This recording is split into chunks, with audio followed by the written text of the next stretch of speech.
Bonjour à tous et bienvenue sur boursicoté.com pour cette nouvelle analyse technique Forex et matières premières avec cette paire de devises euro-dollar qui tente un rebond aujourd'hui avec donc un retour ici sur la zone des 1,0820 suite à ce contact ici sur le niveau horizontal que j'ai repositionné à 1,0650. Alors lorsque l'on se rapproche un petit peu pour avoir le détail justement de ce rebond, ce que l'on peut constater c'est que on est ici sur un rebond qui vient d'une part chercher ici une ancienne zone de support, mais qui surtout trouve la moyenne mobile 20 exponentielle ici comme résistance. On voit très bien ici le contact, hop, ensuite on redescend. Donc là clairement ça appelle plutôt une poursuite du mouvement baissier, puisque nous avons ici une impulsion avec même un double contact et une incapacité ici à franchir ce qui aurait pu être un déclencheur d'un rebond technique un peu plus prononcé. Les cours ici se stabilisent sur des niveaux proches des 1,0730.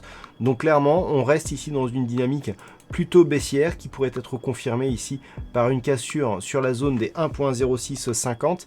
Et si tel était le cas, on peut ici tracer le retracement de Fibonacci donc sur l'intégralité du mouvement de rebond, à savoir ici cette zone, et aller voir ici l'extension de Fibonacci qui nous donne le prochain objectif qui se situe à 1,0520.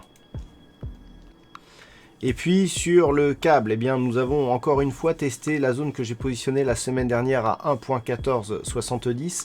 Je vous rappelle que suite à la rupture ici des 1,20, on a trouvé ces deux niveaux intermédiaires, ces deux niveaux horizontaux à 1,1770 et 1,1470. Tout ça pour avoir une temporisation actuellement, mais qui semble quand même très fragile et qui pourrait nous marquer ici une autre phase de baisse, puisque ce que l'on peut remarquer un petit peu à l'instar de l'euro-dollar, c'est que les cours ici reviennent chercher la moyenne mobile 20 exponentielle qui agit ici comme zone de résistance, et on revient tout de suite ici sur l'ancienne zone de point bas qui avait été le théâtre ici de cette première impulsion qui avait permis la cassure ici baissière des 1,20. Donc il y a eu une autre attaque depuis, mais qui s'est faite avec beaucoup moins de conviction. Là aussi on peut tracer donc les retracements de Fibonacci par rapport à l'impulsion ici de rebond technique que nous avons eu, toujours à partir ici du point bas significatif. Et en cas de rupture donc des 1,1470, nous avons ici un objectif qui se situe à 1,1150.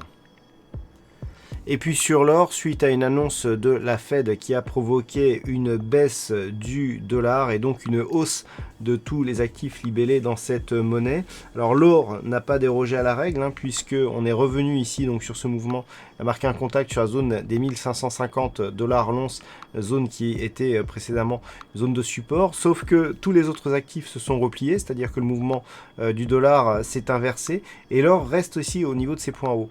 Donc on est en train peut-être de tenir ici un signal de retournement. Et puis jusqu'à la semaine dernière, on avait ici des impulsions baissières avec la moyenne mobile 20 XI exponentielle qui agissait comme une résistance. Idem ici sur cette phase, on le voit très bien. Là, on inverse le mouvement, c'est-à-dire on reprend de la dynamique au franchissement de cette moyenne mobile 20. On vient chercher tout de suite ici la bande de Bollinger supérieure et on se cale ici sur une zone horizontale particulière. Donc clairement, on est sur une phase de retournement de tendance. Toutefois, la zone ici des 1550 qui a agi comme résistance, on voit qu'elle était précédemment un support majeur. Donc avant de parler ici d'inversion de tendance, où on a eu ici, on est parti de ce point bas significatif des 1450 pour revenir ici sur cette zone des 1550. Maintenant, je dirais que le vrai mouvement qui nous donnerait éventuellement un vrai signal, ça serait une cassure haussière ici des 1550 $ l'once qui pourrait effectivement donner une nouvelle impulsion qui sous couvert de casser ici à la hausse la zone des 1623 pourrait nous ramener rapidement ici sur la zone des 1705 $ l'once. Et puis on termine enfin avec le WTI, donc suite à son impulsion baissière ici de la semaine prochaine, où on est presque venu chercher ici le support qui avait été marqué lors de l'impulsion initiale des 20,50 $ le baril. Donc on est revenu chercher des niveaux proches de ce point bas pour finalement se stabiliser ici. Alors j'avais tracé les retracements de Fibonacci sur la phase de rebond technique pour chercher une extension. Donc cette extension elle se situe ici sur la zone des 15,59. On va donc pouvoir ici effacer cette extension. Donc on a ici une zone intermédiaire à 20,50. Tant que l'on oscille ici à l'intérieur de cette zone, eh bien on reste dans une dynamique plutôt baissière. Hein. Ce que l'on peut voir, c'est que depuis ici que l'on a franchi cette zone, eh bien on a une évolution donc qui a ouvert un gap. Le gap continue à être résistance et depuis qu'on a ouvert ce gap, eh bien les rebonds ici techniques viennent chercher la moyenne mobile 20 exponentielle comme une zone de résistance, ce qui a encore été le cas ici, et on revient chercher de nouveaux plus bas significatifs. Alors là actuellement par rapport à ce point bas, on n'est pas encore venu chercher un nouveau point bas, mais on reste toujours ici sous cette moyenne mobile 20 exponentielle.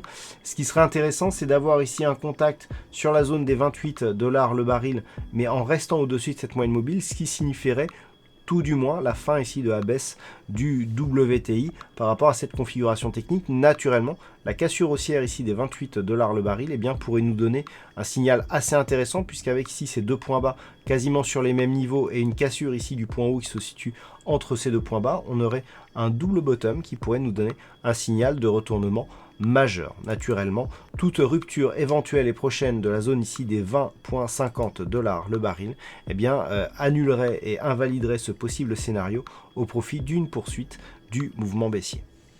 Voilà donc ce que l'on peut dire sur cette analyse technique Forex et matières premières. Passez une bonne soirée, on se retrouve dès demain pour d'autres analyses techniques, toujours sur le site boursicoté.com.